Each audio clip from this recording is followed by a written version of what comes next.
Hablábamos ayer que uno de los efectos del estar en casa ha generado que muchas personas empiecen quizás a descuidar sus hábitos alimentarios y empiecen a comer de más. No hay ejercicio, no hay momento para quemar esas calorías ganadas, y esto también ha elevado los índices de obesidad. Ya el año pasado se hablaba de que en el Perú el 53% de la población padecía de este mal que afecta sin duda a la salud.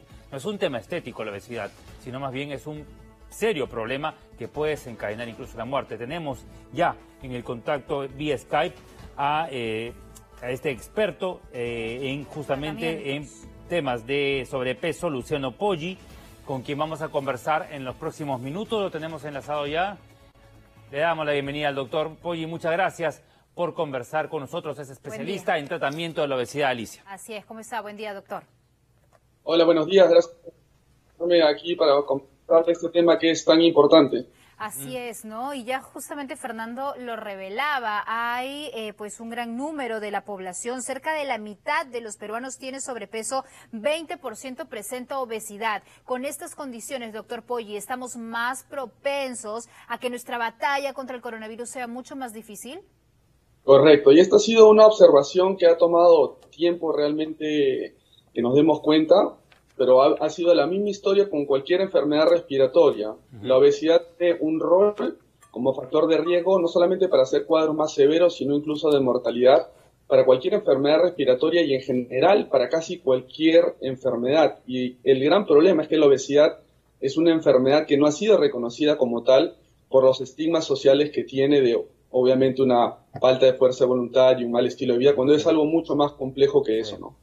Y estoy aquí, mira, leyendo una cifra también interesante. 75% de los pacientes que están en unidades de cuidados intensivos por COVID-19 son obesos. Entonces vemos que, con esta condición los ataca más duramente.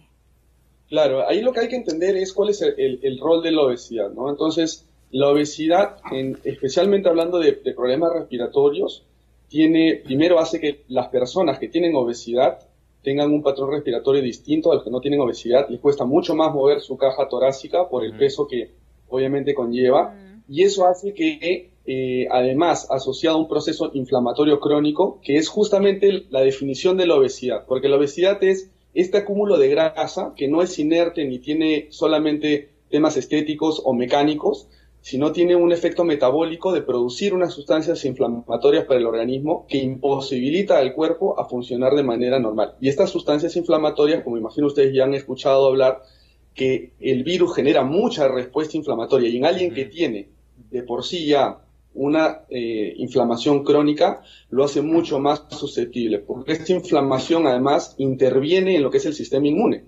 Entonces, de una manera u otra, el paciente que tiene una obesidad no solamente tiene una peor oxigenación y ventilación de sus pulmones, o sea, intercambia menos oxígeno y CO2 que una persona normal, sino que no va a poderse defender de una manera como alguien que no tiene obesidad u otro problema. Y dependiendo de la población a lo que ustedes vean, porque inicialmente los pacientes asiáticos que no tienen una obesidad en general tan grande como en otros países, la mortalidad no era tan elevada. Sin embargo, por ejemplo, en Nueva York se ha visto que hasta el 80% de los pacientes que fallecen tenían obesidad u otra enfermedad asociada. Entonces estamos hablando de que probablemente la obesidad duplique o triplique tus chances de fallecer si es que te da un cuadro de COVID, y de por sí aumenta las chances de tener un cuadro severo de COVID. Doctor, una consulta. Hagamos ya el análisis en pacientes que ya tienen la obesidad, porque el que en estos momentos está en casa y ha ganado un poco de sobrepeso podría manejarlo, pero es muy distinto tener unos kilitos de más que ser un paciente obeso, ¿verdad? Entonces, enfoquémonos en el paciente obeso que en estos momentos está en cuarentena, que no puede movilizar, porque no puede caminar siquiera dentro del espacio reducido, que es un departamento por lo general. La alimentación, a veces en estos pacientes está asociada también a cuadros de ansiedad, y teniendo la despensa abierta o la refrigeradora a disposición, pueden tomar por asalto una alimentación desordenada y saltarse justamente las normas de la nutrición, ¿no? Que justamente ellos tienen que seguir una dieta especial. Así es, así es. El problema con la obesidad, nuevamente, antes de dar unos tips, es retomando, tratar de entender la obesidad. Y la obesidad hace que hay una disfunción en cómo nuestro organismo percibe el apetito, cómo percibe la saciedad, e incluso cuánta grasa el organismo tiene que guardar. O sea, las personas que tienen obesidad siempre va a, por lo menos la obesidad, a seguir progresando, pues es la naturaleza de una enfermedad crónica.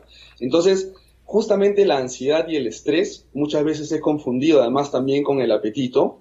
Entonces, si tuviéramos que hablar de un orden de cosas para hacer o para, digamos, reflexionar o tomar en cuenta en casa, es número 1, aprender a tratar el estrés. Entonces, el estrés, ¿cómo se trata? Bueno, ahorita estamos todos estresados por la situación que estamos viviendo y la mejor manera estando en casa es conversando, hablándolo con la familia, teniendo un espacio para realmente reconocer cuáles son las cosas que a uno lo tienen estresado. El estrés hace que otras hormonas se eleven y de la misma manera el organismo sea, digamos, se incline a generar más obesidad. Entonces esa es la primera cosa que hay que hacer.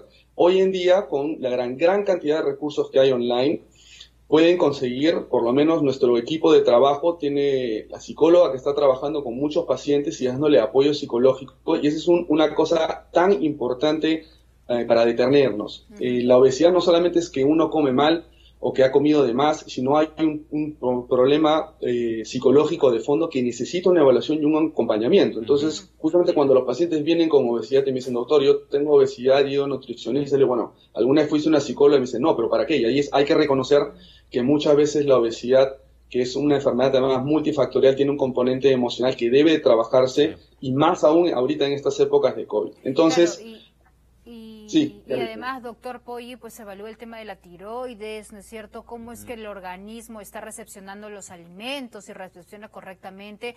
Y hay toda una evaluación que se le tiene que hacer a una persona con obesidad, a quien yo quisiera ahora justamente dirigir el mensaje, a los que ya padecen la obesidad, a los que ya la tienen, pues hay manera de revertirla, de curarla, de...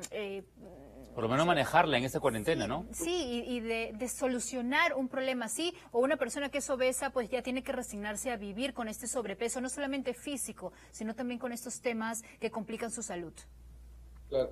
Bueno, el tratamiento de la obesidad ha evolucionado en los últimos 20 años y hoy en día el tratamiento por excelencia y el único considerado eficaz en tratar la obesidad es la cirugía, que son las cosas que nosotros practicamos en nuestro equipo. Pero no todo el mundo necesita operarse, sino antes hay que hacer exactamente lo que tú has dicho, Alicia. El paciente tiene que tener una evaluación completa y ver si hay algún tipo de disfunción endocrinológica o algún problema médico que no esté bien controlado antes de plantear una cirugía. Estas cirugías no tienen para nada ningún fin estético, sino es un fin solamente de salud, ¿no? Claro. Obviamente una repercusión en la pérdida de peso y un bienestar estético. Pero para las personas que están en casa, yo creo que lo que hay que hacer es no asustarse, entender y buscar recursos para comprender esta enfermedad de la obesidad. Y yo siempre le digo a los pacientes, esta enfermedad es tan compleja de entender que no es su culpa que tengan obesidad, pero sí es su responsabilidad buscar un tratamiento adecuado y proporcional a cada caso de obesidad. Entonces, en casa, ¿qué cosas pueden hacer ahorita? Sí. Hablamos del 3-1. Número 2, hay un tema de rutina. Esta razón de estar en casa nos ha borrado las rutinas y probablemente las personas que ya tenían obesidad, su obesidad simplemente ha seguido aumentando. Entonces, tratar de buscar algún tipo de rutina. Y rutina no solamente quiere decir despertarse una hora y comer a otra, sino tener tiempos claros de esparcimiento, tiempos claros de, digamos, ver televisión, ¿no? Leer un libro, hacer ejercicio en casa. Hay 1001 profesionales del deporte, coach que están haciendo trabajo online, tutoriales, o sea, eso es excelente. Realmente la comunidad se ha puesto esta situación al hombro para poder ayudar a toda la gente que necesita una motivación para hacer esto, ¿no? ¿Y mantener la alimentación siempre a las mismas horas? ¿Eso es importante? Es importantísimo, ¿no? Si bien lo que más importa es la cantidad de calorías que tú comes, hemos visto en varios tipos de estudios que las personas más ordenadas para comer y que repiten sus comidas o sus maneras de comer de una manera, digamos, diaria, son menos propensos a engordar. Por eso es que, por ejemplo, muchos especialistas, como yo, recomendamos que es tan importante el desayuno. Si bien el desayuno en sí no tiene nada mágico, porque como les digo, es muy importante la cantidad de calorías, es el tema del orden, ¿no? Entonces, esa es la otra cosa, tener orden en la casa, comer con la familia, tener horas de desayuno, almuerzo y comida, ¿no? Porque estamos en cuarentena, comemos a cualquier hora, nos desordenamos, y eso es parte también de, además, encontrar un espacio, como te digo, con la familia, de rutina, que uno puede realmente repetir y ayudarse además entre el grupo, ¿no? Porque siempre hay alguien que puede comer un poco mejor y aprender un poco de las costumbres de los otros, ¿no? Ahora, Sí, dime, Fernando. sí, el punto de los niños, ¿no? Porque hay un gran porcentaje también de niños obesos. Quizás el adulto ya pues es un tema más complicado de manejar, pero la alimentación de un niño sí depende de un adulto. Entonces, ahora que el niño está en casa, que ya no está en el colegio, que no está tentado a comprar la golosina en el kiosco del colegio, o que ya no está tentado a la salida a comer algo que le es realmente tóxico y no nutritivo, puede en casa manejarse de mejor manera la dieta con ellos. O a veces te exigen igual que quieren comer la chatarra. Claro, pero ya no hay el delivery para que les traigan la hamburguesa o el pollo pues empanizado. Ahí creo que viene un tip sumamente importante. Muchas veces nosotros mismos nos ponemos piedras en el camino de una manera u otra, a pesar que he dicho que la obesidad es una enfermedad que va más allá de la motivación, podemos discutir esto por horas, es cuando uno va a comprar, no debería comprar algo que sabe que no va a ser beneficioso para tu salud. No le O va sea, a eso es lo... gustar. Entonces, si tú vas a ir a comprar tus menestros o tu comida del día y compras además de eso helados y galletas para por si acaso, o golosinas para los niños, se van a terminar consumiendo en algún momento u otro. Entonces, es sumamente importante hacer ese tipo de cosas. Más aún ahora, con la restricción, no hay la posibilidad, como tú has dicho, Fernando, de estos deliveries que vengan a cualquier hora a traer golosina, o ni siquiera el heladero que pasaba afuera. Entonces, no hay esas opciones. Ya vienen, para... ya vienen los deliveries. Ya vienen, tenemos poco tiempo para de todas maneras ordenarnos, ¿no? Y precisamente, doctor Pollo, ¿por qué no aprovechar este contacto con usted para que nos dé algunas recomendaciones de cómo armar nuestra dieta, ¿no? Sobre todo porque en estos días de confinamiento, y me uno en ese grupo, pues tenemos mucha ansiedad por comer. Queremos comer, ni siquiera por hambre, ¿no? Sino porque, ay, no sé qué hacer. Bueno, se me provoca tener algo, saborear algo. Es un efecto químico, pues el cerebro te produce esa necesidad. Entonces, ¿cómo armamos nuestra dieta? ¿Qué le ponemos al desayuno? ¿Qué nos recomienda de repente para el almuerzo? ¿Y en la cena tiene que ser lo mismo del almuerzo? Esa es una pregunta excelente, pero yo creo que esa pregunta sería para elaborar una dieta así precisa, es una pregunta más para responder un nutricionista, pero yo te voy a dar algunos datos. Sí, con algunas recomendaciones generales, ¿no? La primera es las comidas que te generan más saciedad, y esas son las fibras y las proteínas. Entonces, una comida tiene que tener buena cantidad de proteínas, y cuando hablamos de proteínas no quiero decir que tiene que tener un bistec o un pedazo de pollo, puede ser proteína de cualquier origen, o sea, vegetal también. Entonces, las proteínas generan mucho más saciedad y son realmente importantes parte de la dieta. Las fibras exactamente igual.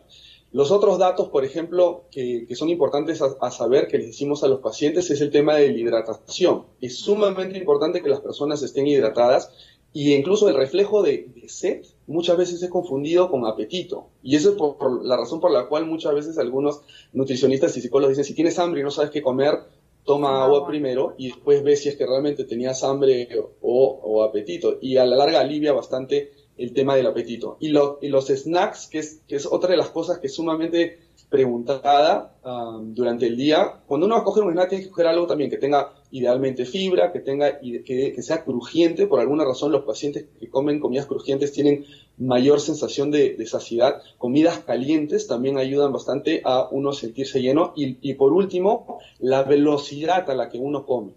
La velocidad a la que uno come es indispensable que la tengan en consideración. Ahí va mostrando que cuando uno mastica cada bocado más de 30 veces, el estímulo de saciedad viene mejor que cuando uno come muy rápido. Y hoy en día, a pesar de la cuarentena, probablemente muchos nos paramos en el refrigerador, comemos y de ahí nos vamos y de ahí regresamos. Entonces, los espacios tienen que ser bien constituidos y dedicados a esa actividad que es tan importante de comer. Y por último, yo creo que todos sabemos cuando nuestro plato tiene un poco de más, ahí es el tema de porciones, y cuando el plato tiene algo que no es nutritivo. Entonces, ¿qué es lo que vamos a ingerir? Tenemos que saber que sea algo que nos genere bienestar, ¿no? Sí, no olvidarnos de las verduras, ¿verdad? De las ensaladas. Siempre, todos los días en nuestro plato debe haber muchas verduras y también las frutas, claro. Como lo ha dicho el doctor Poggi, justamente le agradecemos a Luciano Poggi, gracias, doctor Poggi, especialista en tratamiento de la obesidad. Le agradecemos por su compañía en esta mañana y por la información que nos ha dado, valiosísimo.